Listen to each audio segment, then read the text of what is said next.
দুর্যোগ ব্যবস্থাপনা ও ত্রাণ মন্ত্রণালয়ের সাবেক সিনিয়র সচিব শাহ কামালের বাসা তো নয়, যেন টাকার গোডাউন। মোহাম্মদপুরের বাবর রোডে এ ব্লকের 29/2 ও 3 নম্বর বাসা শাহ কামাল আহমেদের। জানা যায়, কামাল আহমেদ সচিব থাকা অবস্থায় তার বিরুদ্ধে দুর্নীতি এবং নানা অনিয়মের অভিযোগ ছিল।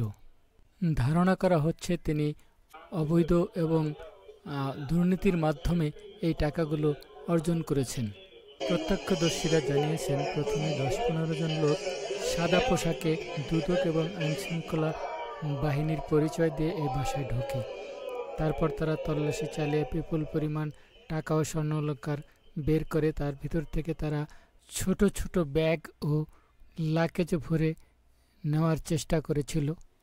তারপরে সেখানে উপস্থিত লোকজন তাদেরকে বলেন যে, স্যার, আপনারা টাকাগুলো গনে ব্যাগের মধ্যে ভরেন। এরপরে তাদেরকে তারা ধমক দিয়ে এখান থেকে সরিয়ে দেওয়ার চেষ্টা করে এবং বলে, তোমরা এখান থেকে সরে যাও, বিষয়টা আমরা দেখতেছি, আমাদেরকে কাজ করতে দাও। তাদের এই আচরণে ওনাদের সন্দেহ হয়। এরপর তারা একজন বের হয়ে সেনাবাহিনীকে ফোন দেন।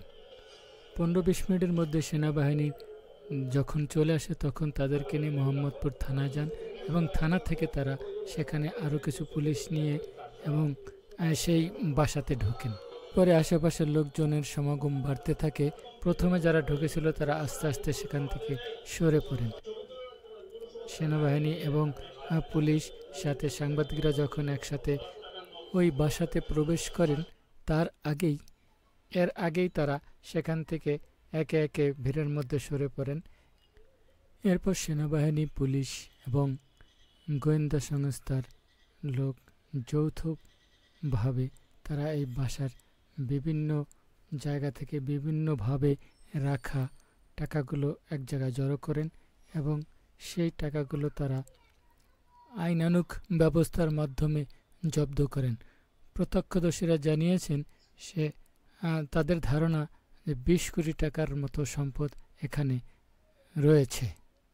এভাবেই সেনাবাহিনী এবং পুলিশ যৌথভাবে এই বাসাটির তল্লাশি চালিয়ে বিপুল পরিমাণের টাকা, স্বর্ণ অলংকার এবং বিদেশি মুদ্রা উদ্ধার করে।